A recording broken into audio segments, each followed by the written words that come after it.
അതെ, നമ്മുടെ സൺഡേസ് മിക്ക ദിവസവും ഇങ്ങനെയൊക്കെ തന്നെയാണ് കേട്ടോ. അച്ഛൻ എന്തെങ്കിലുമൊക്കെ ഇങ്ങനെ കിടിപിടിപ്പണികളൊക്കെ ചെയ്തോണ്ടിരിക്കും. ഇന്നപ്പം ഞാൻ ആ കഴിഞ്ഞ ദിവസം പറഞ്ഞു, അച്ഛാ മഞ്ഞളൊക്കെ ആയിട്ടുണ്ടെന്ന് തോന്നുന്നു, അപ്പൊ അത് നോക്കിയാലോന്ന്. അപ്പൊ ലാസ്റ്റ് ടൈം ഞാൻ വീട്ടിൽ പോയിട്ട് വന്നപ്പോൾ കുറച്ച് മഞ്ഞളും ഇഞ്ചിയും അങ്ങനെ കുറച്ച് സാധനങ്ങളൊക്കെ കൊണ്ടുവന്നായിരുന്നേ. അപ്പൊ അതിൽ നിന്ന് കുറച്ച് യൂസ് ചെയ്യാൻ എടുത്തിട്ട് അച്ഛൻ കുറച്ചൊക്കെ ഇങ്ങനെ മുളപ്പിക്കാൻ വേണ്ടിയിട്ട് വെച്ചു.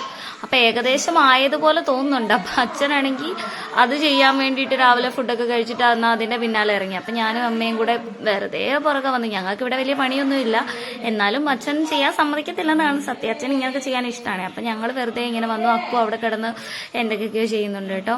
അപ്പൊ ഏകദേശം കുറേ ഇപ്പൊ ഈ വിളവെടുപ്പ് എന്നൊക്കെ പറയാൻ നമ്മൾ കരുതും കുറേ ഉണ്ടെന്ന്. കുറേ ഒന്നുമില്ല, 2-3-4 മൂട് മഞ്ഞളുണ്ട്. അപ്പൊ അതൊക്കെ ഇങ്ങനെ മഞ്ഞളൊക്കെ എടുത്തു.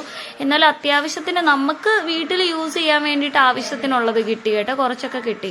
പിന്നെ കുറച്ചൊക്കെ വിത്തെടുക്കാൻ വേണ്ടിയിട്ട് അപ്പൊ തന്നെ അച്ഛൻ പറഞ്ഞു നമുക്ക് കുറച്ച് വിത്തെടുക്കാമെന്നും പറഞ്ഞു.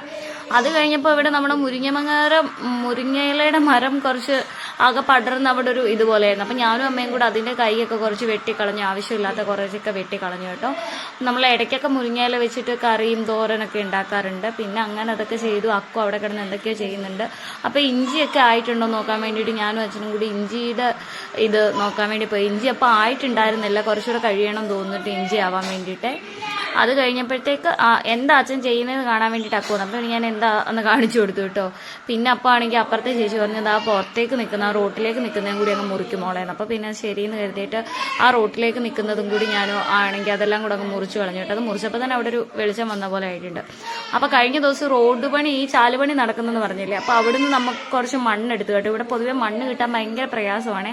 അവിടുന്ന് അപ്പം നമ്മൾ കുറച്ച് മണ്ണ് പോയിട്ട് ചാക്കിലാക്കി കൊണ്ടുവന്ന് വെച്ചു, നമുക്ക് എന്തെങ്കിലുമൊക്കെ ആവശ്യം വരുമ്പോൾ എടുക്കാമെന്ന് കരുതിയിട്ട്.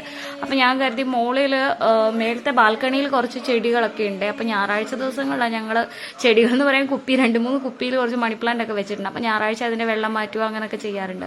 അപ്പോൾ അവിടെ നിൽക്കുന്ന വേറൊരു പടർന്ന് നിൽക്കുന്ന ഒരു ചെടിയുണ്ട്. അത് ആണെങ്കിൽ എന്താ ഒരു ചട്ടിലാക്കിയിട്ട് മുകളിലേക്ക് കൊണ്ടുവന്ന് വെക്കാമെന്ന് കരുതി ഞാനും അമ്മയും കൂടെ. അപ്പം അങ്ങനെ കഴുകിയ കുപ്പിയും വെള്ളം മാറ്റിയ ചെടിയെല്ലാം കൂടെ കൊണ്ടുപോയിട്ട് അതൊക്കെ അവിടെ വെച്ചു. പിന്നെന്താ അങ്ങനെ ഓരോ ശിങ്കിടിപ്പണികളൊക്കെ ചെയ്തു കേട്ടോ. 2-3 എണ്ണം ഉണ്ടായിരുന്നു. അതൊക്കെ വൃത്തിയാക്കി കുപ്പിയെല്ലാം ഒക്കെ ഒന്ന് വൃത്തിയാക്കി വെള്ളമൊക്കെ മാറ്റി ഇങ്ങനെ വെച്ചു. അക്കു ആണെങ്കിൽ ഇതൊക്കെ നോക്കി നിൽക്കുകയാണ്. അപ്പം നമ്മളെ ലൂബി മരം ഉണ്ട് കേട്ടോ, ലൂബിക്ക മരം. ഞങ്ങൾ ഇവിടെ തൃശ്ശൂർ ലൂബിക്ക എന്നാണ് പറയണേ, നമ്മൾ പത്തനംതിട്ടയിലൊക്കെ ലവ്ലോലിക്ക എന്നാണ് കേട്ടോ പറയുന്നത്. ഇതിൽ സീസണായി കഴിയുമ്പോൾ കുറേ ഉണ്ടാവും കേട്ടോ. ഞങ്ങൾ കുറേ എടുത്ത് ഉപ്പിലിട്ടൊക്കെ വെക്കാറുണ്ട്. ഞാൻ വന്ന ടൈമിലൊക്കെ കുറേ ഉണ്ടായിരുന്നു. ഇപ്രാവശ്യം ചൂട് കൂടിയ കാരണം കുറച്ച് കുറവാണ്. എന്നാലും നമ്മളുടെ ആവശ്യത്തിന് അമ്മായിമാരുടെ അവിടേക്ക് കൊടുക്കാൻ വേണ്ടിയിട്ട് പിന്നെ എൻ്റെ വീട്ടിലേക്ക് കുറച്ച് കൊണ്ടുപോയി ചേച്ചിയുടെ അങ്ങനെയൊക്കെ കിട്ടിയിട്ട് ഇതാണ് ഞങ്ങളുടെ ഒരു നോർമൽ